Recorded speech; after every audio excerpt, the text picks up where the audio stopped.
Semuanya udah ditentukan oleh Allah. Dalam arti ditentukan itu kita tidak tahu. Dalam arti masih semuanya masih potensi. Nah, standar hidup senang, hidup baik, dan hidup berkah itu kalau kita memakai standar Al-Quran itu beda dengan pakai standar yang lain. Bahkan dikaji terus tidak habis-habis. Kita bangga mempunyai. Nah, kayak begitu. Daripada kita itu hidup tapi membanggakan harta kita, seneng duit. Nah, kita mulai begini ya. Penciptaan manusia ini harus bagi dua dulu. Penciptaan fisiknya, hardware-nya, dan penciptaan software-nya, ya, rohaninya. Nah, komputer itu hardware dan software-nya. Jadi, kalau penciptaan fisiknya kan mulai dari dibangun mulai dari dari bumi, dari apa ya, kita itu dari makanan yang dimakan ibu kita, bapak kita jadi sel sperma dan sebagainya, kemudian dari ibu kita jadi sel telur, itu penciptaan fisiknya, penciptaan biologisnya, kemudian menjadi sel telur, kemudian dibuahi oleh sperma dan sebagainya, kemudian baru nanti kalau penciptaan rohaninya nggak pernah rohaninya sudah ada di alam ruh ya, rohaninya sudah ada lama, sehingga pada usia 120 hari maka ruh itu ditiupkan ke dalam tubuh jasmaninya. Terus itu karena jasmani dan rohani itu penting gitu loh, nggak ada yang tidak penting ya. Orang masuk surga, orang masuk neraka ya dengan jasmaninya dan rohaninya ya. Kalau orang menggambarkan itu kadang-kadang mana yang lebih penting, jasmani atau rohani, fisik atau batin, ini tidak bisa, semuanya penting. Batin tanpa fisik ya tidak mungkin ya. Fisik tanpa rohani tidak ada kesadaran kan begitu ya. Jadi kedua-duanya penting. Jangan ikuti, kadang-kadang pendapat filsafat itu kadang-kadang wong-wongnya lebih penting rohaninya, tidak bisa. Kedua-duanya penting, karena yang dipertanggungjawabkan itu jasmani dan rohaninya nanti dia. Ya, itu yang pertama ya. Jadi penciptaan jasmaninya, perjalanannya seperti itu. Kemudian umur, rezeki, jodoh dan sebagainya itu takdir Allah ya.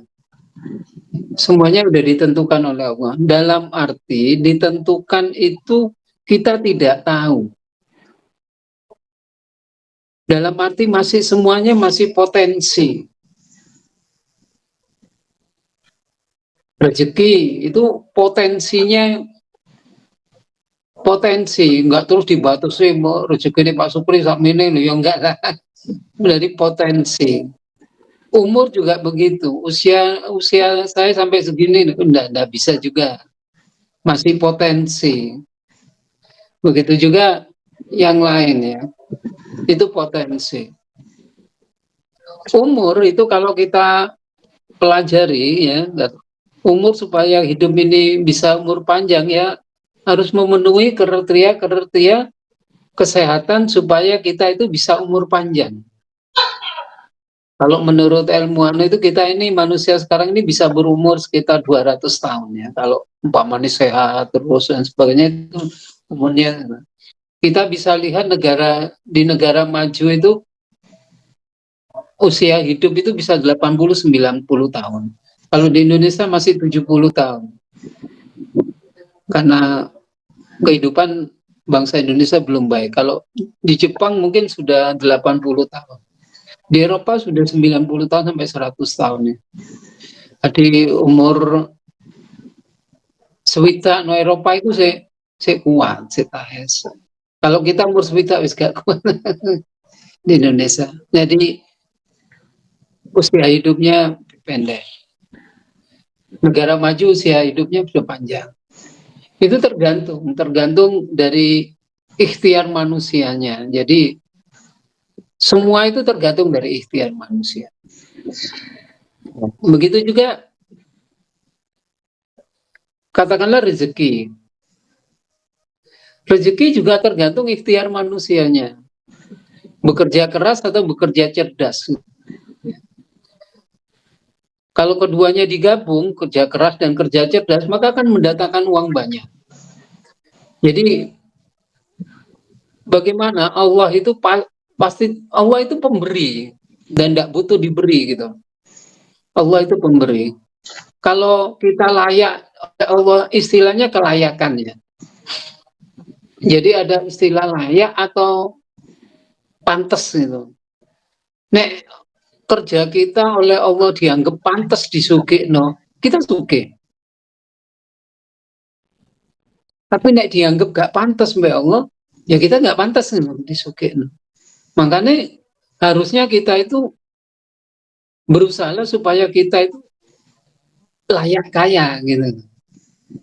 Layak kaya. Untuk supaya kita menjadi layak kaya itu bagaimana? Standarnya bagaimana? Itu yang harus dipenuhi.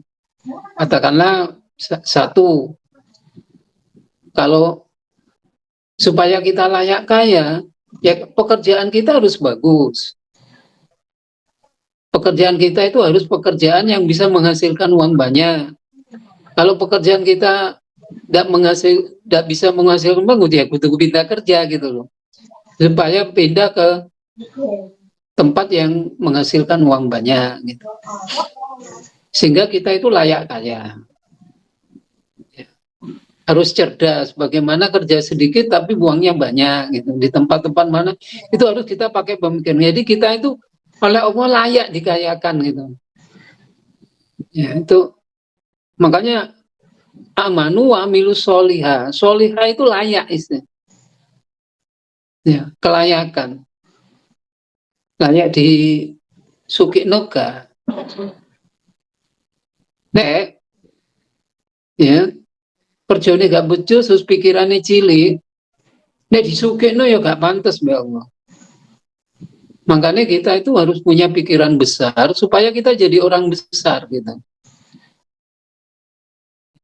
Cita-cita kita harus besar supaya kita menjadi orang besar. Harapan hidup kita besar supaya kita menjadi orang besar. Kalau kita tidak ingin jadi orang besar, bagaimana Allah mau kalau cita-cita kita kecil, gitu. Ini kan tidak pantas. Ya. Nah itu begitu ya. Jadi harus ada istilah kelayakan, kepantasan kerja dan sebagainya itu yang penting. Ya. Itu yang harus kita penuhi ya. Ada lagi hal-hal yang bersifat spiritual ya. Kalau kita ingin hidup ada istilah kalau itu ada dalam bahasa Inggris itu ada pleasant life, good life, dan meaningful life. Jadi bertingkat-tingkat. Kita kepingin hidup senang, ini hidup senang. Ya. Atau kita kepingin hidup baik. Atau kita ingin hidup yang berharga, yang meaningful, yang bermanfaat, yang berkah istilahnya nanti. Mana yang harus kita kerja? Hidup senang, hidup baik, atau hidup berkah? meaningful life. Ya. Nah, untuk sampai ke sana itu kalau hanya sekedar mengejar hidup senang itu gampang. Ya. Tapi untuk mengharapkan hidup baik, nah itu sudah sulit. Apalagi hidup berkah, nah, itu lebih sulit lagi. Sulit lagi. Nah, standar hidup senang, hidup baik, dan hidup berkah itu kalau kita memakai standar Al-Quran itu beda dengan pakai standar yang lain. Apa sih yang jalo? Ya. Makanya hidup itu harus mengukir prestasi. Bagaimana kita harus mengukir prestasi? Kalau kita tidak punya prestasi, maka hidup kita itu tidak ada harganya. Ya. Orang hidup tidak punya prestasi, itu tidak ada harganya di dunia ini. Harus ada prestasinya, harus ada yang dicapai gitu loh. Apa yang ingin dicapai? Kalau tidak punya hal-hal yang ingin dicapai, ya tidak bisa. Uripe gak ono artine, gak meaningful, gak bermanfaat. Khairukum anfa'ukum linnas. Sebaik-baik kamu itu adalah orang yang paling bermanfaat.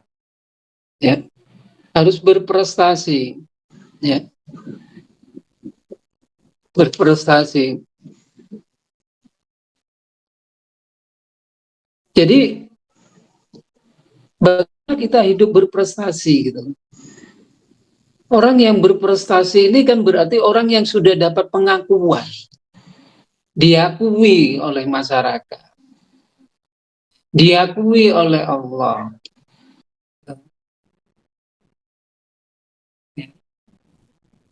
Wong suke mungkin kan mudah dapat dapat pengakuan, syarat-syarat dapat pengakuan itu kan dari masyarakat itu ya kalau kita bermanfaat bagi masyarakat. Kalau kita bermanfaat bagi masyarakat, sering menolong masyarakat, kita membuktikan pada masyarakat bahwa kita itu sangat berarti bagi masyarakat, berarti kita sudah diakui oleh masyarakat. Kalau kepingin diakui oleh Allah, ya kita itu harus menyenangkan Allah gitu. Kalau kita tidak bisa menyenangkan Allah, ya kita nggak diakui oleh Allah. Ya. Begitu juga kalau kita mau diakui oleh Nabi Muhammad, ya kita harus menyenangkan Nabi Muhammad. Kalau nggak menyenangkan Nabi Muhammad, ya kita tidak diakui nanti. Ya. Makanya kita harus hidup berprestasi. Ya.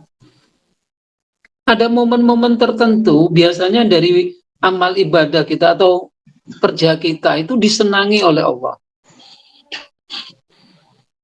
Dulu ada cerita seperti ini, pelacur yang melihat anjing kehausan, kemudian timbul rasa kasih sayang, kemudian dia mengambil air sumur dari sepatunya dia dibuatkan timba, kemudian diberikan kepada anjing, itu Allah senang sekali. Wow, meskipun dia pelacur, tapi Allah sangat suka pekerjaan itu. Sehingga Allah beri petunjuk ke pelacur itu, sehingga dia bisa sadar, dia menjadi ahli surga. Karena pekerjaannya disenangi oleh Allah. Saat itu Allah senang melihat pekerjaan itu.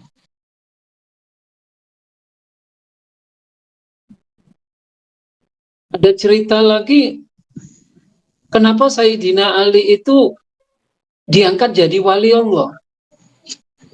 Itu karena pemikirannya Sayyidina Ali itu begini, ya Allah, saya bangga mempunyai Tuhan Allah. Saya senang mempunyai Tuhan Allah. Tuhan Allah itu pemberi dan tidak perlu diberi. Pemberi makan tidak perlu makan. Pemberi kasih sayang tidak perlu kasih sayang. Saya bangga. Dan Allah itu pantas jadi Tuhanku. Saya bangga. Dan saya bangga menjadi hamba-Mu ya Allah. Karena Tuhan saya kayak begitu. Tuhan saya hebat. Daripada engkau mentuhankan yang lain, katakanlah mentuhankan Fir'aun. Nah, Fir'aun gak iso apa-apa. Mana yang harus dibanggakan dia sebagai Tuhan. Ya. Atau mentuhankan yang lain yang tidak punya prestasi gitu loh.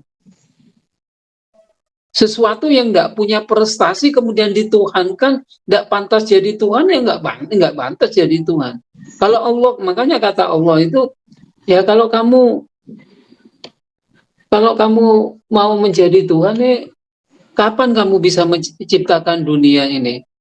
Kan gitu. Prestasimu apa, kata Allah? Tuhanmu itu prestasinya apa, kata Allah? Apakah Tuhanmu itu sudah nyumbang dalam penciptaan alam semesta ini? Kata Allah begitu.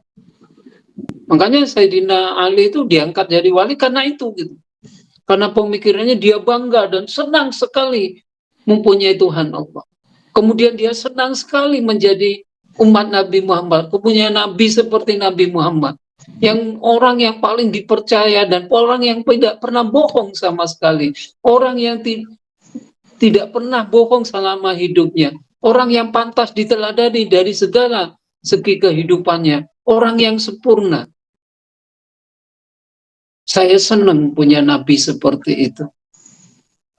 Kita ini juga seharusnya kan kita senang menjadi kitab Al-Quran. Satu ayat pun dalam Al-Quran tidak ada yang melenceng, kan begitu. Daripada kitab-kitab yang lain yang banyak kesalahannya. Kitab Al-Quran masih murni dan terus dikaji. Itu merupakan dikaji terus tidak habis-habis. Kita bangga mempunyai. Nah kayak begitu. Daripada kita itu hidup tapi membanggakan harta kita, seneng duwe hidup itu seneng duwe mobil Alphard loh. Itu kan yo keliru. Mobil Alphard itu apa? Kayak iso apa-apa. Ya. Kan kita harus bangga. Maksud kita nggak pernah membanggakan Allah, nggak pernah membanggakan Nabi Muhammad, nggak pernah membanggakan Al-Quran, kan? Atau kita nggak kadang-kadang masih meremehkan, kita bangga jadi orang yang beriman. Ya, kok kita wala tahinu wala tahjanu antumul a'launa in kuntum mu'minin, kata Allah. Banggalah kamu jadi orang beriman karena kamu itu adalah a'launa, derajatnya tinggi untuk mukmin jika kamu beriman, betul-betul beriman. Nah, kita harus begitu. Ya. Itu Sayyidina Ali, ada pekerjaan yang disenangi oleh Allah pada saat itu sehingga kita dapat pujian dari Allah, disenangi oleh Allah. Pada saat itu Allah menurunkan berkah-berkahnya kepada kita. Ya. Makanya ada lagi cerita di zaman Nabi itu, ada seorang datang, oh ini ahli surga. Para sahabat bingung. Sampai 3 kali Rasulullah ngomong sudah datang ahli surga. Akhirnya diteliti, ada seorang sahabat yang datang ke rumahnya bertamu selama 3 hari. Ternyata dia kalau malam biasa tidur dan sebagainya. Akhirnya ditanyakan, kenapa kamu nginep ya? Saya itu mendengar sampean itu ahli surga, kata Nabi. Tapi saya lihat sampean itu sholatnya ya biasa-biasa aja kan. Tapi begitu saya ya begini nih, setelah orangnya mau pulang dipanggil kembali. Saya itu hanya karena saya senang melihat orang bahagia. Saya tidak pernah iri hati kepada orang yang lain. Kalau ada orang senang, saya ikut senang bersyukur. Dan saya tidak pernah hasud kepada orang lain. Nah, terus sahabat ngomong, wah itu mungkin. Jadi karena kebersihan hatinya itulah dipuji oleh Allah sehingga dia dicap sebagai ahli surga. Ada prestasinya begitu. Ada prestasi yang disukai oleh Allah. Kita melihat Bilal umpamanya, apa prestasinya Bilal? Sehingga sandalnya itu sudah ada didengar oleh Rasulullah, ada di dalam surga. Orangnya belum masuk surga tapi terompahnya sudah masuk surga. Kenapa? Karena dia terus daimul wudu, wudunya batal diambil wudu lagi, kemudian sholat 2 rakaat. Jadi dia selama hidupnya terus wudu, tidak pernah batal wudu. Itu disukai oleh Allah sehingga terompahnya itu terdengar di surga sebelum Bilal masuk surga.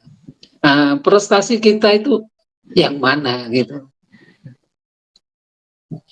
Jadi dalam dunia apa itu ada dua ya, law of attraction dan law projection gitu ya. Law attraction itu tarik menarik. Ya.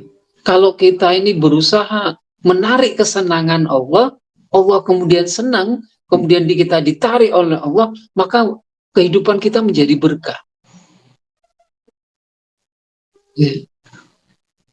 Begitu juga kalau angan-angan kita itu projection, cita-cita kita, hidup kita projection itu fokus kita untuk hidup menurut ajaran Allah, prasangka kita itu baik kepada Allah, prasangka kita itu fokus kepada husnudzon kepada Allah terus dan sebagainya, projection kita itu, maka kita oleh Allah akan dijadikan kemudian seperti yang apa kita angan-angankan.